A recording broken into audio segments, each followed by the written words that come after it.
రేఖ తన పిల్లలకి అక్షరాభ్యాసం చేయిస్తూ ఉంటుంది. ఇంతలో అపర్ణాదేవి తన మనవరాలని తీసుకొని రేఖ దగ్గరికి వస్తూ ఉంటుంది.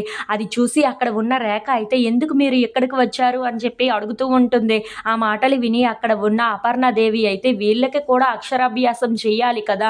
అందుకే తీసుకొని వచ్చాను. వీళ్ళకి కూడా చెయ్యనివ్వు" అని చెప్పేసి అయితే అంటూ ఉంటుంది. ఆ మాటలు విని అక్కడ ఉన్న రేఖ మాత్రం "ఏంటి?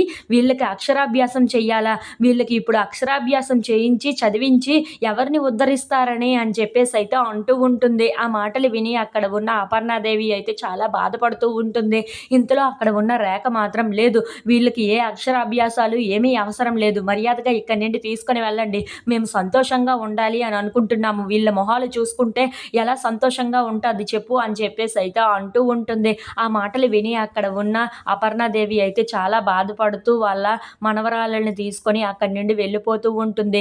ఇంతలో అక్కడ ఉన్న మనవరాళ్ళకి ఎలాగైనా సరే ఈరోజు మంచి రోజు కాబట్టి అక్షరాభ్యాసం చెయ్యాలి అని చెప్పేసి అయితే అనుకుంటూ తనే ఒక పళ్ళెంలోని బియ్యం వేసుకొని వచ్చి వాళ్ళ మనవరాళ్ళతో అయితే అక్షరాలన్నీ దిద్దిస్తూ ఉంటుంది. అది చూసి అక్కడ ఉన్న పిల్లలు ఇద్దరూ అయితే చాలా సంతోషిస్తూ ఉంటారు. ఇంతలో అక్కడ ఉన్న అపర్ణాదేవి మాత్రం మీ ఇద్దరికీ కూడా నేనే అక్షరాభ్యాసం చేశాను. ఇక నుండి మీ ఇద్దరు బాగా చదువుకోవాలి, పైకి రావాలి అని చెప్పేసి అయితే వాళ్ళ మనవరాలతోనైతే మాట్లాడుతూ ఉంటుంది. ఆ మాటలు విని అక్కడ ఉన్న పిల్లలిద్దరూ అయితే సరే నానమ్మ అని చెప్పేసి అయితే అంటూ చాలా సంతోషంగా వాళ్ళ నానమ్మ వైపు అయితే చూస్తూ ఉండిపోతారు.